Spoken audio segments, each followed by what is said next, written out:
giấc lâu na rung rung mà ô katan giấc na ani cả lom na lệ cả tham mua na cả rin chân lal Isu tuy bùi lâu ông tết bông min nuôi mà sẽ cả rin chân lal ba ác min về ngày lâu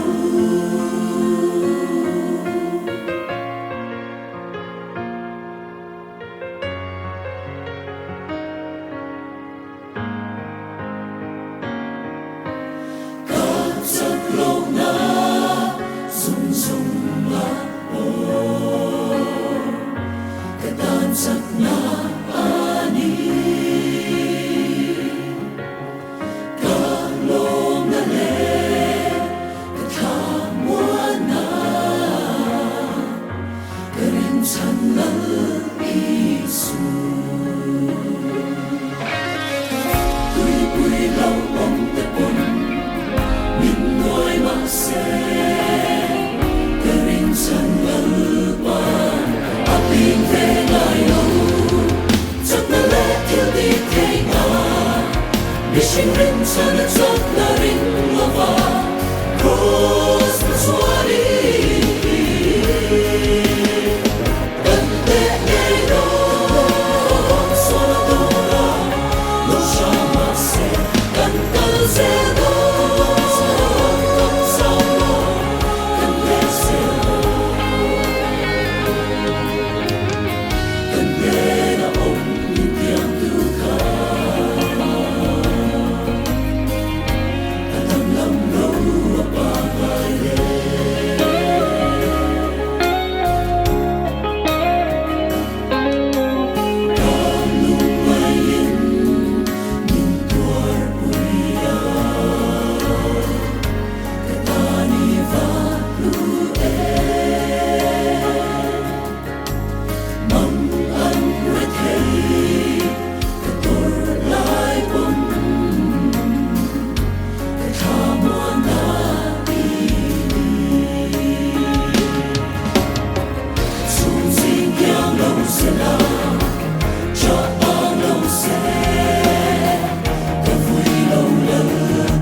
sinh rin chân na giấc na rin lova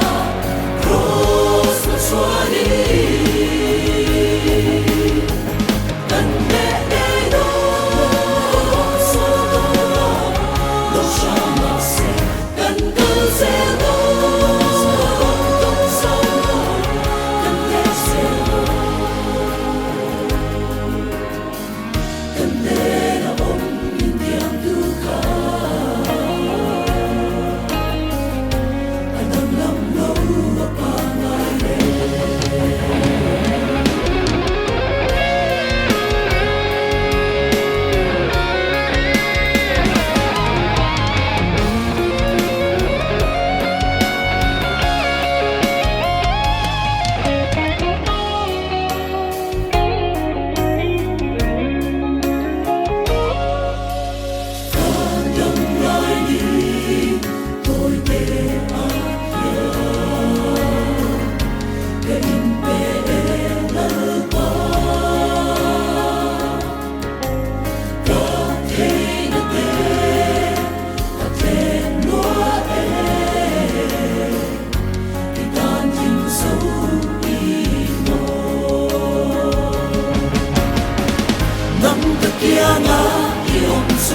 em nghe đằng nó vang lên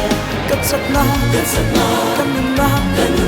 cả em kính đi lâu đi giấc na lệ thiếu đi thế nào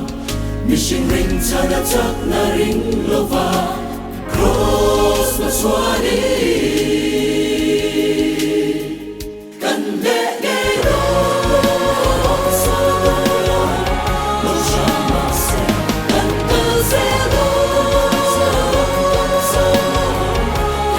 sẽ